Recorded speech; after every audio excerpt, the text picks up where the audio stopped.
10 വർഷമായി ഇന്ത്യ ഭരിച്ച ഞാനാണ് ഇന്ത്യയിലെ പ്രധാനമന്ത്രി, ഞാനാണ് ഇവിടുത്തെ രാജാവ്, 400 സീറ്റ് കിട്ടിക്കഴിഞ്ഞാൽ ഇന്ത്യയിലെ അംബേദ്കർ എഴുതിയ ഭരണഘടന ഞാൻ മാറ്റി എഴുതുമെന്ന് പറഞ്ഞ പ്രധാനമന്ത്രിയെ ആളുകൾ തിരിച്ചടിച്ചുകൊണ്ട് 300 സീറ്റ് പോലും കിട്ടാത്ത അവസ്ഥയിലാണ് ഇപ്പോൾ പ്രധാനമന്ത്രി ഉള്ളത്.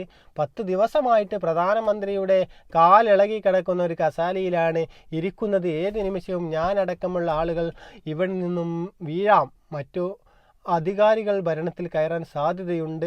ഇപ്പോൾ ഇന്ത്യ എന്നിൽ നിന്നും പോയ അവസ്ഥയിലേക്കാണ് പോയിക്കൊണ്ടിരിക്കുന്നത്. ഇനി ജനങ്ങൾക്ക് ഒരു സേവനവും ചെയ്തില്ല എങ്കിൽ അടുത്ത പ്രാവശ്യം എൻ്റെ സ്ഥിതി കട്ടപ്പുകയായിരിക്കുമെന്ന് പറഞ്ഞ് നരേന്ദ്രമോദിയുടെ മുട്ട് വിറച്ചിരിക്കുകയാണ്.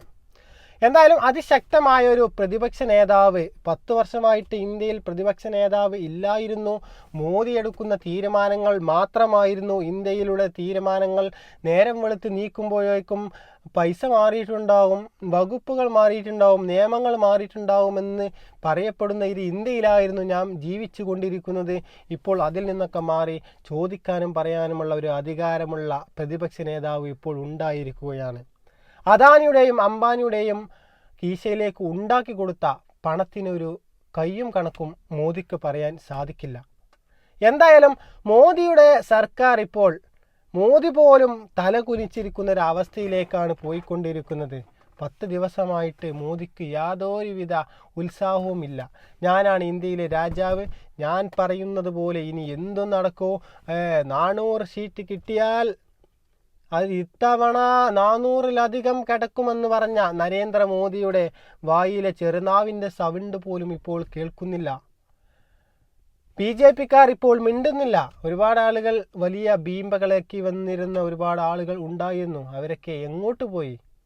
സുരേഷ് ഗോപി ജയിച്ചത് മനുഷ്യത്വപരമായിട്ടുള്ള ജനങ്ങളെ വോട്ട് കൊണ്ടാണ്, അല്ലാതെ BJPൻ്റെ പവർ കൊണ്ടല്ല എന്നുള്ളത് നിങ്ങൾ മനസ്സിലാക്കണം. 10 ദിവസമായേക്കിനും പ്രധാനമന്ത്രി തോറ്റ ഒരു സ്ഥിതിക്കാണ് ഇപ്പോൾ ഇന്ത്യയിലെ ഭരണം പോയിക്കൊണ്ടിരിക്കുന്നത്.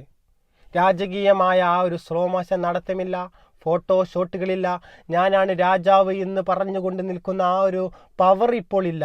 മോദിക്ക് മനസ്സിലായി ഇത് തകരും, ഇന്നല്ലെങ്കിൽ ഞാൻ തകരും. ഇനിയെങ്കിലും മോദി പാവപ്പെട്ട ജനങ്ങൾക്ക് വേണ്ടി എന്തെങ്കിലും ചെയ്യേ. കർഷക സമരം നടത്തിയ സമയത്ത് എന്താണ് നിങ്ങൾ ചെയ്തത്?